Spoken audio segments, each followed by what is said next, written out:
What if the land beneath your feet never belonged to you, even when your ancestors had walked it for 1,000 years? Good evening and welcome back to Wisdom by the Fireside. Tonight in our Figures story, we journey into the life of a man whose quiet defiance reshaped a nation's conscience. His name was Eddie Koiki Mabo.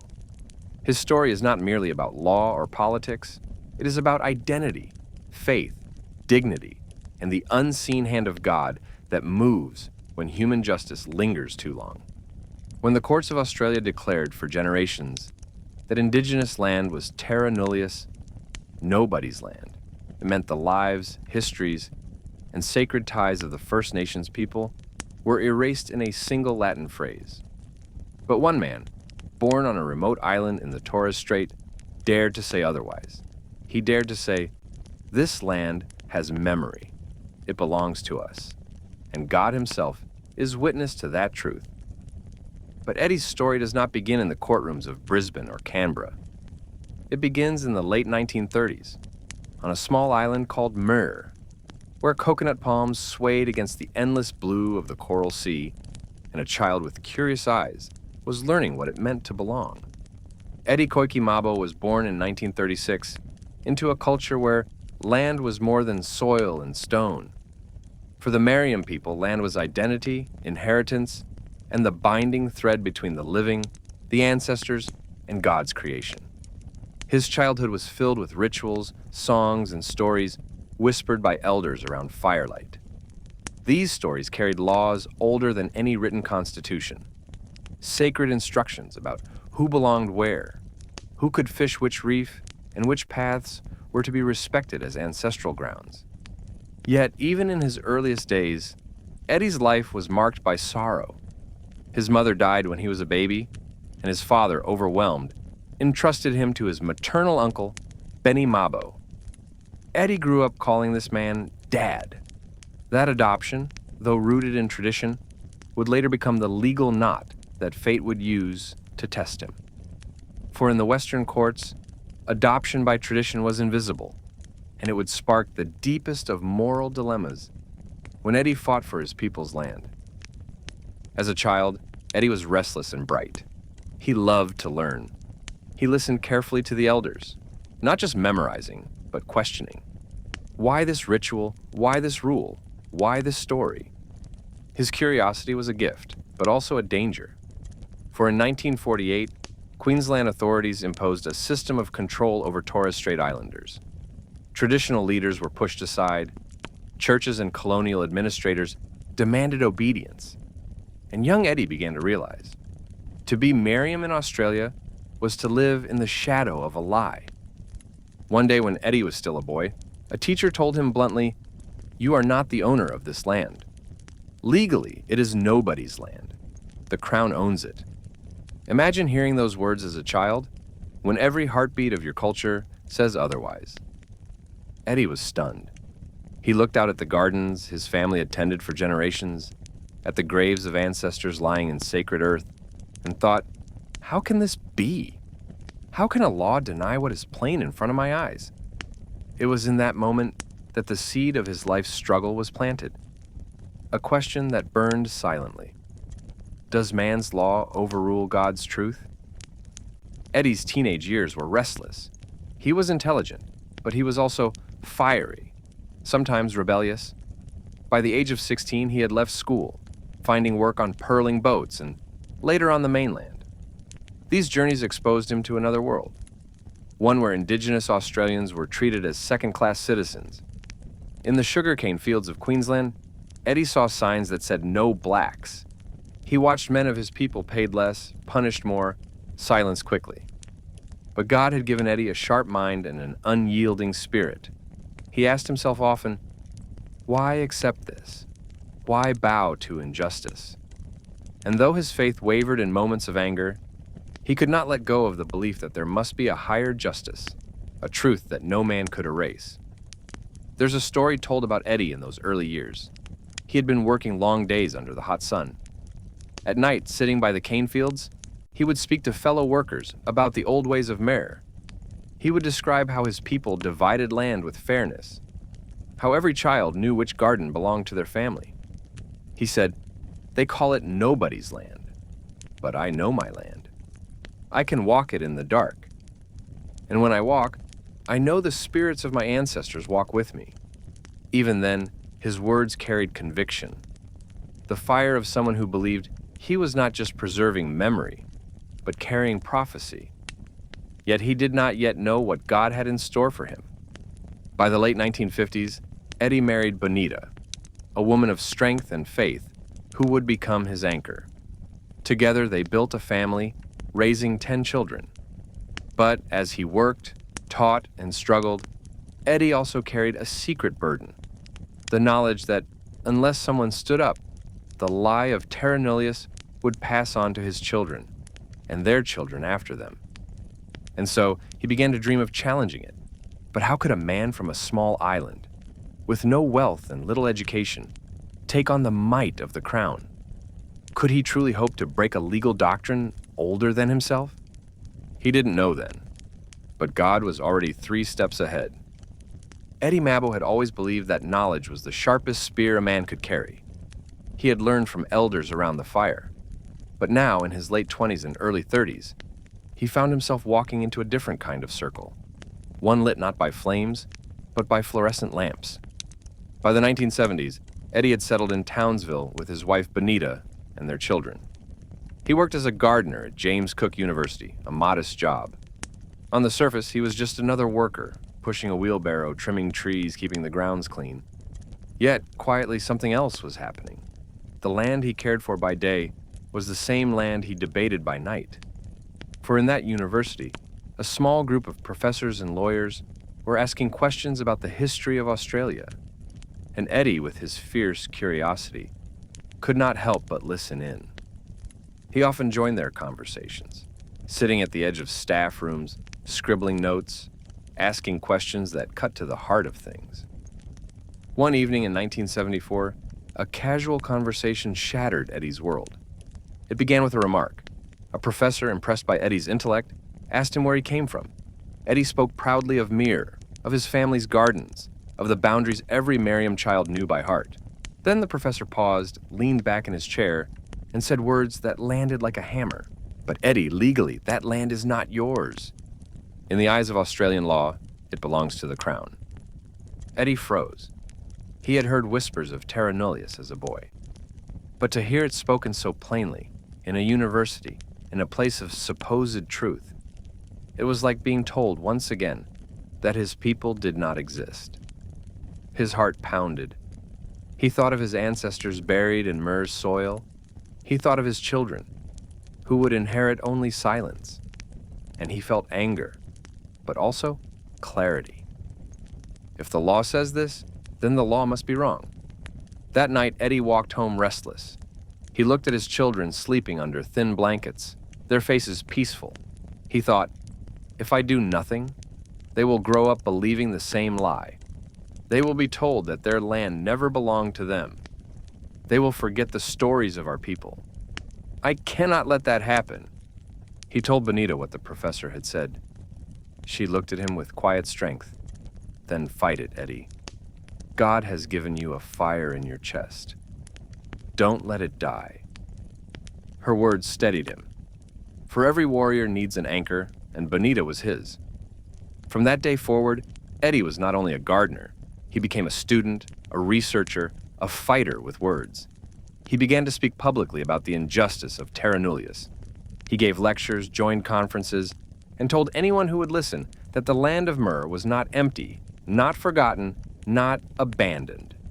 It was living. It was theirs. But the more he spoke, the more he was watched. Authorities in Queensland labeled him a troublemaker. Some in his own community worried he was stirring too much, too fast. Eddie's voice carried conviction, but also risk, and yet he pressed on. In 1981, an opportunity arose that would change everything. A conference on land rights was held at James Cook University. Eddie, now more confident, stood before academics, activists, and elders. He spoke from the heart. The land is sacred to us. It is not just rocks or soil. It holds our ancestors, our laws, our faith. How can anyone say it belongs to no one? His words resonated deeply. In the crowd sat lawyers who realized Eddie's testimony was not just passionate, it was evidence. For the first time, legal scholars began to see that perhaps the courts could be challenged. Perhaps through Eddie's case, the doctrine of terra nullius could be broken. That night, Eddie walked home unaware of the full weight of what he had set in motion. But something inside him knew. The fight had begun. Still, doubts gnawed at him. Who was he? A gardener, a father of 10, a man with little formal education, to take on centuries of colonial law. Sometimes alone at night he prayed, "Lord, give me strength. If I am wrong, stop me. But if I am right, then guide me, because this is bigger than me." And in the silence, he felt an assurance he could not explain. Not a voice, but a calm. A sense that he was not walking alone. But Eddie also carried a secret fear. Remember his childhood adoption? Legally, he was not recognized as his uncle's son, though Merriam law said otherwise. He worried. If the courts could not even see his true parentage, how could they ever see the truth of his people's land? Would his case crumble before it began? That question haunted him. Yet he pressed on, believing that somewhere in this battle, God's justice was waiting to break through. By the early 1980s, Eddie Mabo had crossed an invisible line. He was no longer just a gardener who spoke passionately about his people's rights. He had become the central figure in a movement that would test the foundations of Australia's law. The conference at James Cook University had lit a fire. Out of that gathering came a group of lawyers and activists who believed Eddie's testimony about Mer was more than memory. It was evidence. They approached him with a radical idea: to launch a legal case against the Queensland government. At first, Eddie hesitated. He was not naive about the cost of such a fight. "These courts," he said quietly, "they are built on the same words that deny us. Why would they listen now?" One lawyer replied, "Because, Eddie, truth has a way of breaking through, if we can carry it to the highest court." Eddie thought of his children. He thought of the professor's words still echoing in his ears. "Legally, the land is not yours." And then he thought of Benita, who always reminded him, "If you don't speak, who will?" So with trembling hands but a steady heart, Eddie agreed. The case was filed in 1982. It would become known as Mabo v. Queensland, number 1, and later Mabo v. Queensland number 2, dashed the case that would challenge terra nullius itself. But filing a case was one thing. Fighting it was another. For 10 long years, Eddie Mabo and his fellow plaintiffs battled in the courts. The Queensland government was relentless. They argued that if Indigenous ownership were recognized, it would unravel the entire history of land titles in Australia. They painted Eddie as a disruptor, a man stirring trouble where there was peace. The fight was no longer just about Mer. It had become a national question. Who truly owns this land? For Eddie, the struggle was personal and exhausting. He was working long hours to support his family, yet also preparing for hearings, giving speeches, meeting lawyers, and traveling constantly. The burden wore him down. His health, never strong, began to falter. At night, he would cough until his chest ached. Benita worried.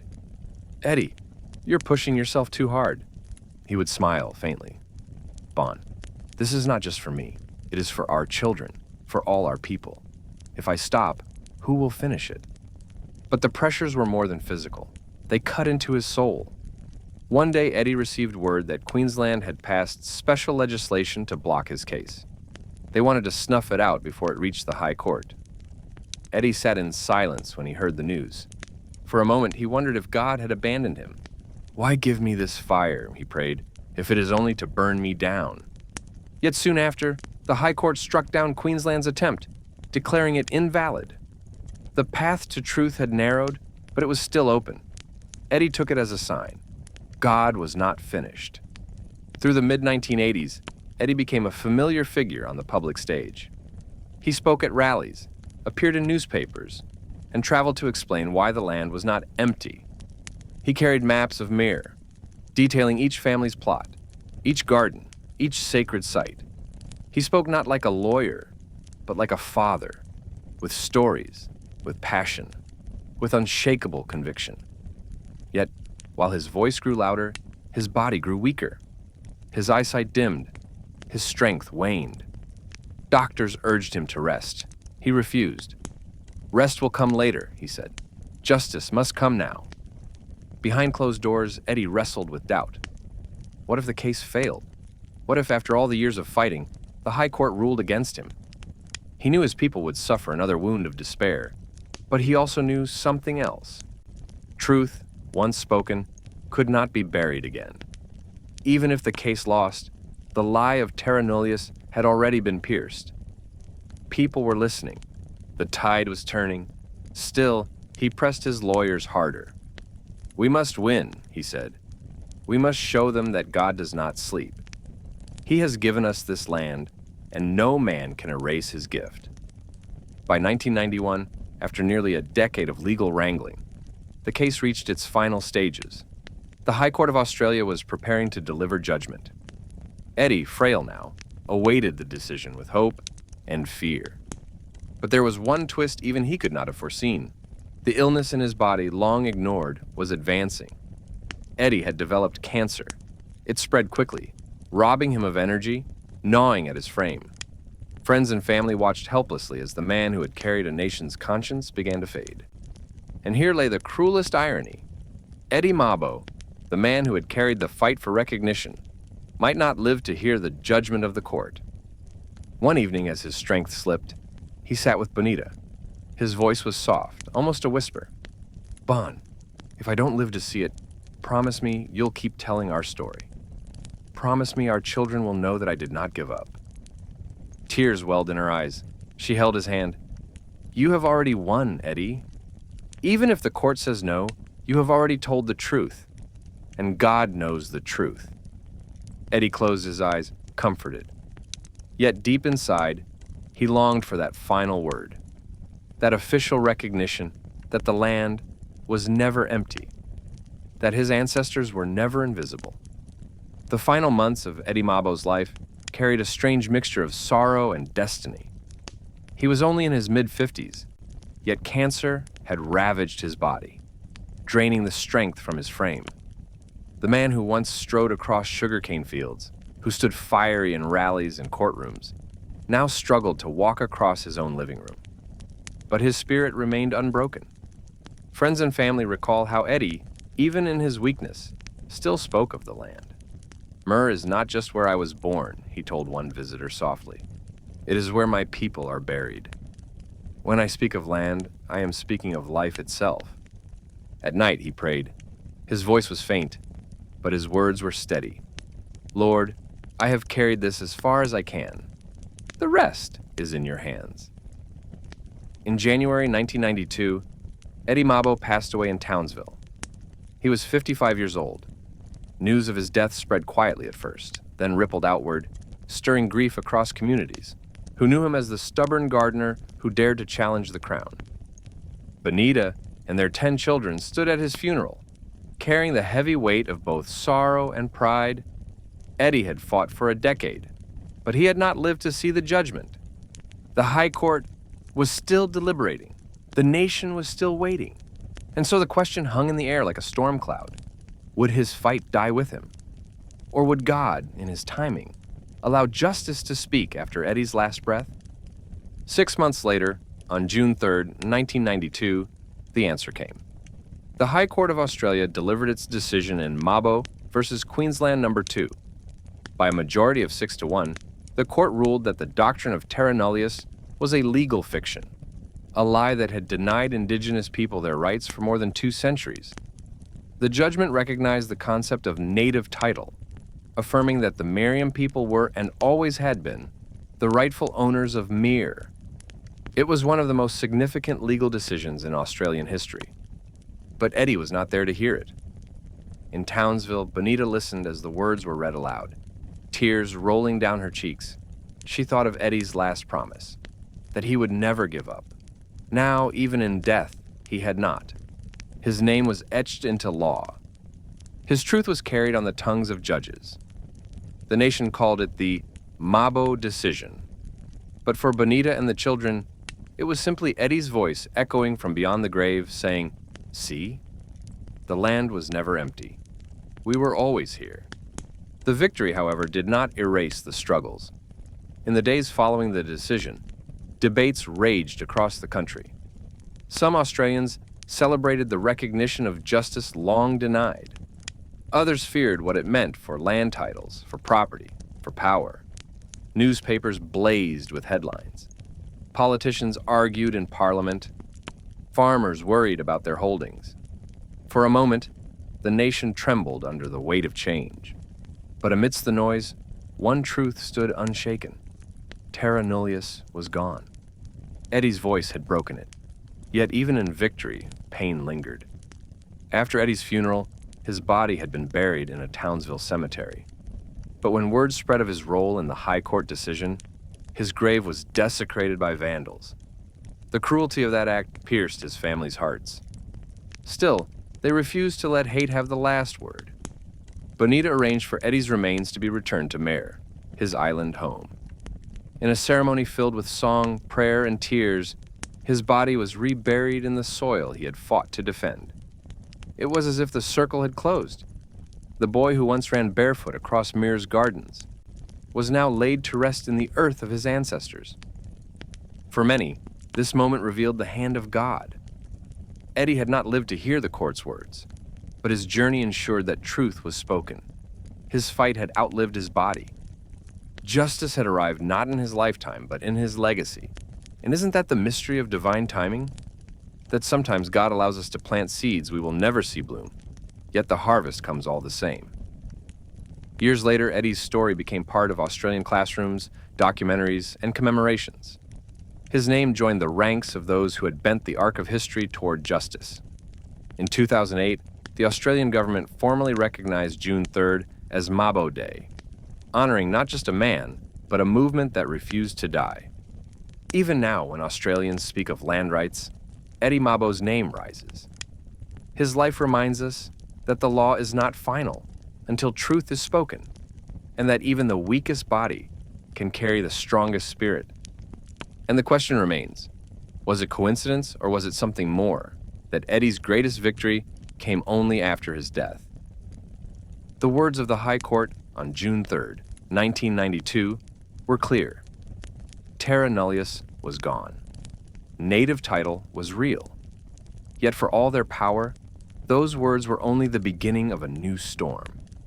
Across Australia, people reacted with shock, joy, anger, and fear. For Indigenous communities, it felt like a long-closed door had finally creaked open. Elders wept. Some held ceremonies on sacred land, singing songs that had been muted for generations. They said, "Our ancestors are smiling tonight." But in other corners, resistance flared. Headlines screamed warnings. Property rights in danger. Radio callers raged that their farms, homes, and titles were under threat. Politicians fanned the fire, warning that the decision would tear Australia apart. It seemed the whole country was caught between celebration and panic.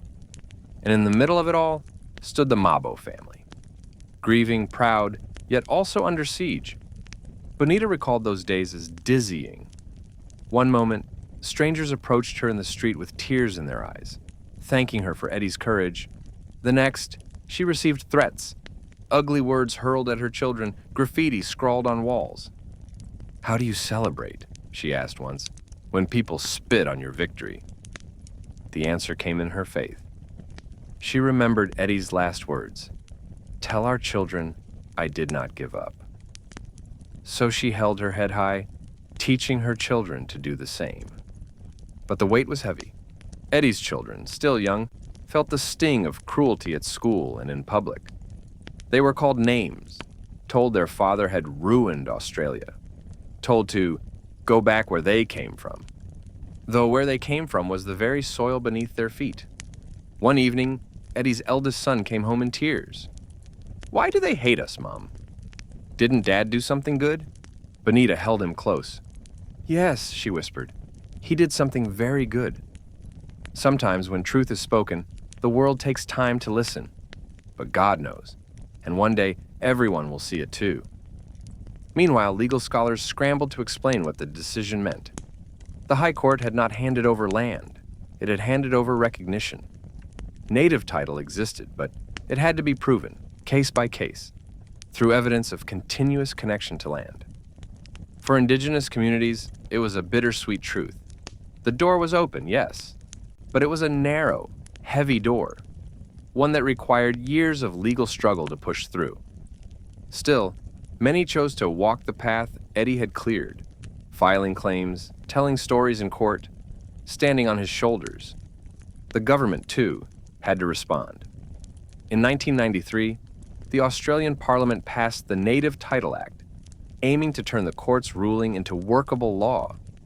The act created a framework for Indigenous groups to claim native title, while also protecting existing landholders. It was compromise, and like most compromises, it pleased few completely. But it carried Eddie's fingerprints. Without him, without his refusal to accept terra nullius, there would have been no act, no recognition, no shift in the nation's conscience. Still, the backlash cut deep. Farmers' groups protested. Mining companies worried about their rights. Some politicians called Eddie's legacy divisive. Others went further, suggesting the decision was dangerous. The noise was deafening. Yet in quiet moments, Bonita reminded her family, "We are not fighting alone anymore." The truth is out. The whole world knows Eddie's name. And indeed, outside of Australia, the decision drew global attention. Newspapers in London, New York, and beyond carried the headline, "Australia overturns terra nullius." Human rights groups hailed it as historic. Indigenous peoples in other countries pointed to Mabo as proof that colonial lies could be broken. But perhaps the deepest impact was on ordinary Australians who, for the first time, were forced to ask themselves, what does it mean to live on land that once belonged to someone else? Teachers began including Eddie's story in classrooms. Children grew up learning his name not as troublemaker, but as truth teller. Slowly, perception began to shift. The man once feared as a radical was now spoken of as a pioneer. And yet, for his family, the cost never faded. They bore the backlash daily. They also bore the bittersweet truth that Eddie himself had never heard the judgment. One of his daughters once said, "It was like he knocked on the door his whole life, and when it finally opened, he was gone." In those years after the decision, Bonita found strength and faith. She often said Eddie's victory was God's timing, not man's. If Eddie had lived, she reflected, he would have celebrated. But maybe God wanted to show that justice is not about one man's life. It is about a truth too big for one lifetime. Her words echoed across communities. Justice can outlive us. The ink was barely dry on the Native Title Act of 1993 when the real test began. For Eddie Mabo's people, and for Indigenous Australians across the continent, the High Court's ruling was not an end. It was the opening of a long and winding road, paved with new possibilities, but also lined with new obstacles. At first, there was celebration. Communities that had long been silenced felt seen. Leaders spoke of walking through the door Eddie opened. Children in schools learned the word native title for the first time. For many Indigenous people, it was as though the law finally reflected what their hearts had always known. The land remembers its custodians. But reality arrived quickly. Proving native title was far from simple. It required evidence of continuous connection to land. Genealogies, oral histories, maps, sacred practices. For communities fractured by forced removals, stolen generations, and decades of displacement, that burden was immense. In Mer, Eddie's island home, the decision confirmed what the Meriam people had always said. The land was theirs. They celebrated with ceremony and song. But across Australia, others faced bitter disappointment. Some claims failed.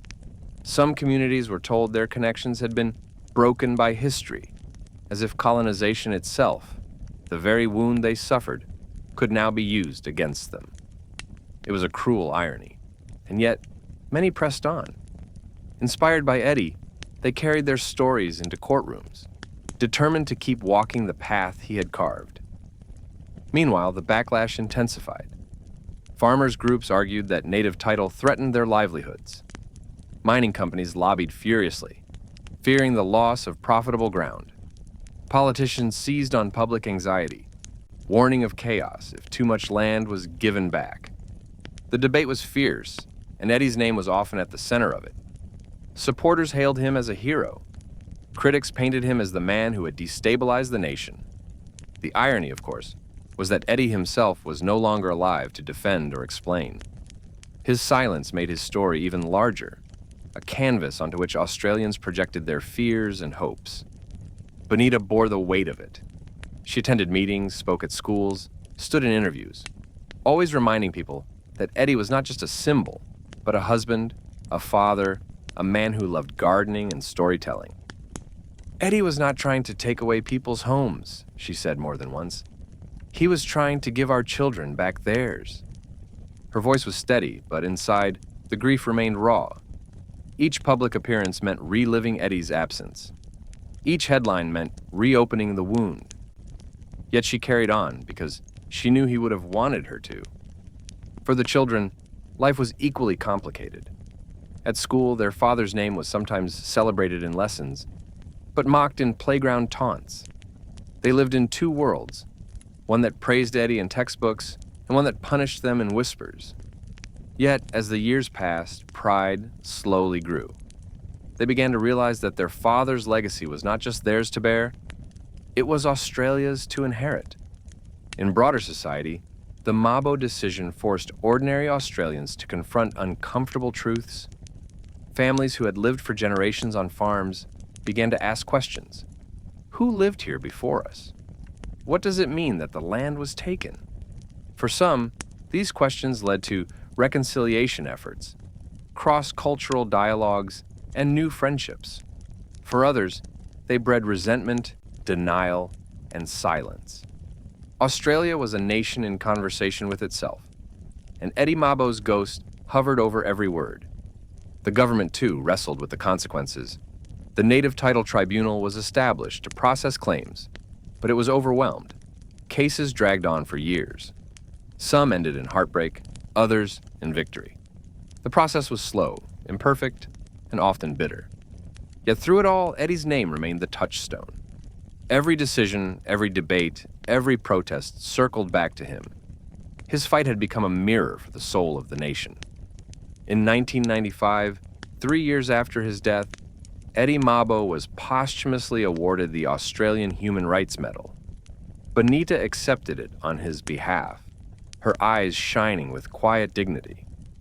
He would have been proud, she said, but he would have said the medal is not the point. The point is the truth. And perhaps that is what made Eddie's story endure.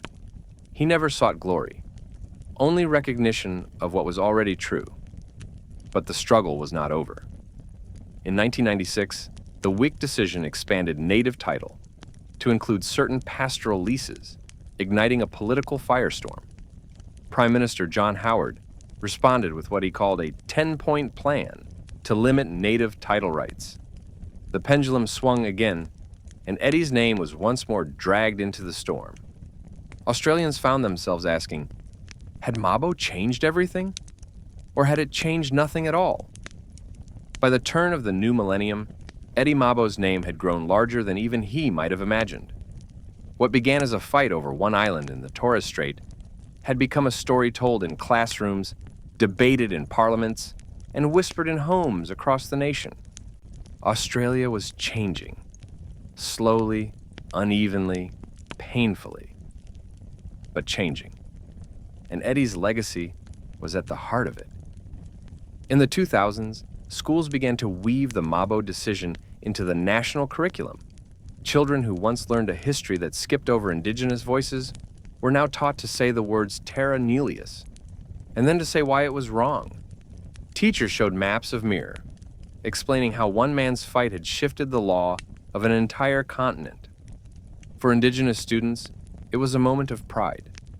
That's our story, some whispered in classrooms, smiling shyly. For others, it was bittersweet, a reminder of how much had been lost, and how much still remained to be done. In 1997, filmmaker Trevor Graham released a documentary titled Mabo, Life of an Island Man. It told Eddie's story not as dry legal history, but as a personal journey. A man of humor, struggle, and faith who had dared to believe that truth could outlast lies. The film touched audiences across Australia and beyond, humanizing the name that had become so entangled with politics. Later, in 2012, an ABC television drama simply titled Mabo reached millions. It portrayed Eddie not as a saint or a villain, but as a man, stubborn, flawed, loving, relentless. Viewers saw the weight Bonita carried, the toll on their children, the private sacrifices hidden behind the public fight. For many Australians, it was the first time Eddie's story moved from headlines to heartlines. He was no longer just Mabo the case. He was Eddie the man. Yet this new recognition brought new tension. As Eddie's name was celebrated, some critics grumbled that history was being rewritten too generously. Farmers still felt uneasy. Politicians used his legacy as a football, praising him one day and questioning him the next. But amidst the noise, one truth was clear. Eddie could no longer be erased. His story had entered the bloodstream of the nation. For the Mabo family, this shift was both healing and heavy. Bonita often stood at ceremonies, dignified, speaking of Eddie's courage. She reminded audiences that he was not a lawyer, not a politician, just a gardener with a conscience. Her children, now grown, carried the story too. Some became advocates, speaking about land rights and reconciliation. Others kept quieter, choosing to honor their father in personal ways. But all of them bore the name that now belonged not just to their family, but to history itself. At times, the attention was overwhelming. Journalists knocked on their doors. Strangers stopped them in supermarkets. The children sometimes longed for anonymity. Yet they also knew Eddie had given them more than a name. He had given them a legacy of truth. In broader Australia, the concept of reconciliation began to gain traction. Churches issued apologies for their role in colonization. Governments debated formal apologies to the stolen generations. And always, woven into these movements, was the echo of Eddie Mabo's stand.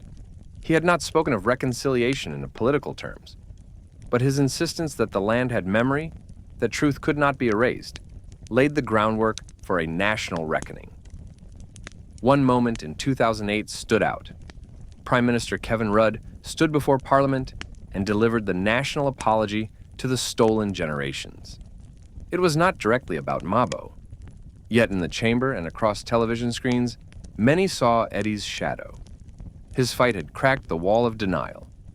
The apology was another stone removed. That same year, Bonita received the Order of Australia Medal for her role in supporting Eddie and carrying his legacy. She accepted it quietly, her words simple. I only stood by my husband. But the nation knew better. She had carried half the weight of history.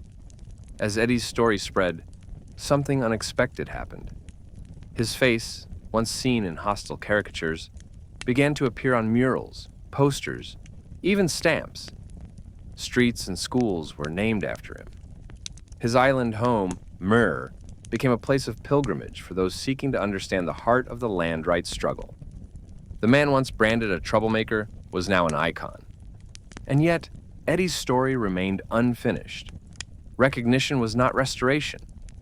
Native title claims still dragged on. Inequalities persisted. For many Indigenous Australians, life was still defined by struggle.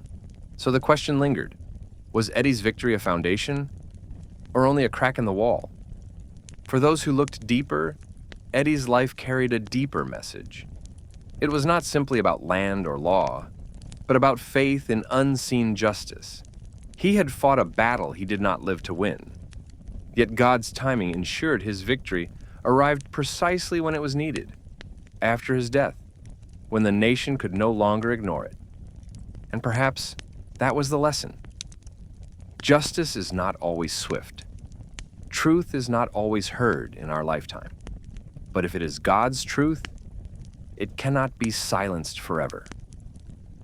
By the 2010s, Eddie Mabo's name was carved into the story of Australia. Streets bore his name, schools celebrated him on June 3rd, and murals across cities showed his face gazing defiantly into the horizon. To many, he had become a national hero. And yet, within this celebration lay a quiet risk: the danger of turning Eddie into a symbol so polished that people forgot the flesh and blood man who had carried the fight. Because Eddie was not flawless. He had moments of doubt, flashes of temper, times when the burden felt too heavy. He was a father trying to provide for 10 children, a husband who sometimes came home too tired to speak, a man who wrestled with illness and fear. To sanctify him as perfect was to miss the power of his true story, that God can use imperfect, ordinary people to do extraordinary things. Bonita often reminded audiences of this truth. At events where Eddie was praised as a hero, she would quietly say, "He was just Eddie. He got angry. He laughed too loud. He worried about bills. But he never gave up on what was right." Her words grounded the myth in reality, and in that reality lay the real miracle: that a man with no wealth, no political power, and no legal training could shake the foundations of a continent's law. In the 2010s, Mabo Day grew in recognition. Across Australia, communities gathered every June 3rd to mark the anniversary of the High Court decision. Some lit candles, others danced. Some simply paused to reflect. It was not a national public holiday, but in spirit, it was more than that. It was a day when Australians were asked to remember and to reckon. Yet for many, the question lingered: what does remembering Mabo really mean? Was it enough to say his name once a year? To paint his face on walls? Or did it demand something deeper? A willingness to keep walking the hard road of justice? For Indigenous Australians, the struggle was still real. Native title claims remained slow and costly. Many communities faced poverty, illness, and exclusion. The promise of the Mabo decision had opened a door, but walking through it required strength, patience, and sacrifice. Some began to wonder if Eddie's victory had been misunderstood. Had Australia celebrated the symbol while ignoring the substance? Meanwhile, for younger generations of Indigenous people, Eddie's story became a source of inspiration. In classrooms, teenagers read about him and felt a surge of pride. "If Eddie could do it," one student said, "then maybe I can too." Law students studied Mabo versus Queensland as a cornerstone of Australian jurisprudence. For some, it was just a case name in a textbook. For others, it was a call to action, a reminder that the law, for all its rigidity, could bend toward truth when courage forced it to. But the deeper legacy of Eddie Mabo was spiritual as much as legal. His story raised questions that went beyond land and courts, questions that touched on the very soul of a nation. Can a country built on denial ever be healed by truth? Does justice delayed still count as justice? Or is it a wound that never fully closes? And when victory comes after death, is it coincidence or the mysterious timing of God? These were the questions Australians wrestled with as Eddie's story spread wider. In 2012, on the 20th anniversary of the High Court decision, Australia marked the Year of Mabo. Events were held across the nation. The ABC drama Mabo aired to wide acclaim. Bonita and the children stood at ceremonies where politicians praised Eddie as a visionary, a fighter, a man of destiny. And yet, Bonita could not help but think of the quiet Eddie, the man who had once worried that the case might fail, who had doubted his own strength, who had lain awake at night, coughing from illness, while praying for guidance. The crowd saw an icon. She remembered a husband, and in that tension lay the truth. Eddie's greatness was not that he was flawless, but that he was faithful to the truth, even when it cost him everything. As the decade closed, Eddie's story had become both a mirror and a compass. A mirror reflecting the unfinished business of reconciliation. A compass pointing toward the possibility of a nation where justice was not delayed and truth was not denied. But the compass raised its own question. Would Australia follow it? Or would Eddie's story become another tale honored in memory, but ignored in practice? As the 2020s dawned, Eddie Mabo's legacy once again stepped into the spotlight. Australia was deep in debate over reconciliation, constitutional recognition, and a proposal known as the Voice to Parliament, an advisory body that would give Indigenous Australians a permanent voice in shaping laws and policies affecting their communities. For many, Eddie's story hovered like a guiding spirit. His fight had revealed the lie of terra nullius. Now, the nation faced another question. Would it simply honor his name, or would it honor his vision by ensuring Indigenous voices were heard in the heart of government? Across the country, politicians invoked Eddie's name. Some said, "Mabo showed us that truth matters. Now we must act on it." Others warned against opening old wounds. Once again, Eddie's name was a battleground, an inspiration to some, a threat to others. But among Indigenous communities, his memory remained steady. Elders told children, without Mabo, the land itself would still be silent in the law. They reminded them that Eddie had not lived to see the court's decision, and that true justice often requires patience that outlasts a single lifetime. Bonita, older now, spoke rarely but with gravity. At a public forum, she was asked what Eddie might have thought about the debates of the 2020s. She smiled softly, her eyes distant. He would have said, "Keep fighting. Don't stop until the truth is not just recognized, but lived." He believed in this country. He believed we could be better. Her words landed quietly like embers in the hearts of those who listened. Yet, the debates were heated. In 2023, a referendum on the Voice to Parliament was held. The proposal was rejected by a majority of Australians. For some Indigenous communities, it was a crushing blow. For others, it was another reminder of how long the journey still was. In the days after the referendum, many spoke Eddie's name again. They said, "He fought for 10 years and never gave up, even when the law said no. We must do the same. One defeat is not the end." And so, his story continued to inspire resilience, even in disappointment. Meanwhile, Eddie's name was also invoked in global conversations. Around the world, Indigenous peoples pointed to the Mabo decision as a turning point in the international struggle for recognition. From Canada to New Zealand, activists cited his case as proof that colonial lies could be broken. Australia, too, found itself measured by his standard. When progress stalled, critics asked, what happened to the spirit of Mabo? Did we honor the man, but forget the mission? In Townsville, where Eddie had once worked as a gardener, a statue of him was erected, his gaze fixed outward, as if still watching the horizon. Tourists stopped to take photos. Students visited to pay respects. For Bonita and the children, it was bittersweet. "It's good to see his face remembered," one of his daughters said. "But sometimes I wish people remembered his heart more than his statue. He wasn't stone. He was flesh and blood, and he carried a heavy burden. Yet the burden had become a beacon. In marches, in classrooms, in community gatherings, his story was told again and again. Some told it as law, others as history. But the truest telling came from those who spoke of Eddie as a man of faith, conviction, and struggle. They reminded listeners that his greatest victory came not when he was alive, but after his death. And in that timing lay a mystery too deep to ignore. Perhaps God had planned it so, to show that justice belongs not to men, but to truth itself. The debates of the 2020s revealed that Eddie's story was not finished. It was still unfolding, still shaping choices, still asking hard questions. Will Australia live up to Mabo's vision of a land where Indigenous people are heard and respected? Or will it stop at honoring his name without embracing his truth? Those questions remain, hanging in the air like smoke from a fire that refuses to die. In the end, Eddie Mabo's story was not just about the past. It was about the present and the future. A reminder that every generation must choose whether to walk the road of truth, no matter how hard, or to turn away and pretend not to see. And in that choice lies the soul of a nation. What do we make of Eddie Mabo's life?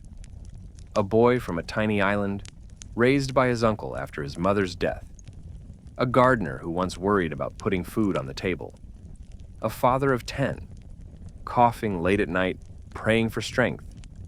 And yet, the man who changed the law of an entire continent. When we sit by the fireside and whisper his story, it is easy to see only the hero. But the truth is more profound. Eddie was not chosen because he was flawless. He was chosen because he was faithful. He believed in a truth so deeply that he could not let it go, even when the world told him it was impossible. Think of the moral dilemma he carried. To challenge the crown was to risk ridicule, backlash, and heartbreak. To remain silent was safer, easier, more comfortable. Many would have chosen silence. Eddie chose struggle. Why? Because he believed some truths are bigger than one man's comfort. Would you have done the same? Would I? These are the questions his story leaves with us. Eddie's greatest lesson is this: justice is not always swift. Sometimes it comes late, long after our bodies have given up. Sometimes it blooms only after the seed is buried. And yet, God's timing is never late. Eddie died in January 1992, never hearing the judgment that bore his name. But 6 months later, the High Court spoke. And when it did, it confirmed what Eddie had already known in his heart: that land has memory, that truth cannot be erased, that a people cannot be declared invisible when God has marked them with dignity. Coincidence or divine timing? For Australia, Eddie's story remains a mirror. It asks, do we honor truth only with ceremonies, or do we live it in justice and reconciliation? Do we remember Mabo as a man in history, or do we walk the hard road he walked, carrying the weight of truth even when it costs us? For the world, his story is a beacon. It says that no lie, no matter how deeply written into law, can outlast truth, and that sometimes the weakest voices carry the heaviest power because they speak not from status, but from faith. Bonita once said of her husband, he was not a saint. He was just Eddie, but he never gave up. That, perhaps, is the greatest inspiration. That ordinary people, standing firm in extraordinary conviction, can bend the arc of history. And that, my friends, is why we gather here tonight, not only to remember a court case, but to remember a man who trusted that truth would outlive him. So as we close this story by the fireside, let us carry its embers into our own lives. What truths are we called to stand for, even when the world resists? What battles are worth fighting, even if we never see the victory ourselves? And when justice comes late, do we recognize it as coincidence, or as the quiet hand of God moving through history? Eddie Mabo's answer was clear. He lived with struggle, but he died with faith. His life whispers to us still, never give up on truth, for truth is never alone. God walks beside it, even when men do not. And perhaps that is why, 3 decades later, his name still burns bright. Not because he sought greatness, but because he sought justice. Not because he won for himself, but because he refused to lose for others. And so, as our fire tonight dims to glowing embers, we leave with Eddie's legacy warming us. Justice may come late, but it comes. Truth may be denied, but it rises. And God's blessing may seem hidden, but it arrives in its own time. Sometimes beyond our sight, yet always within His plan. Thank you for joining this story tonight, for being part of our small circle by the fireside. Your presence matters because every listener who carries this tale forward keeps Eddie's legacy alive. If the story touched your heart, share it to the ones you love. And if you would like to listen to more like it, you know where to find us.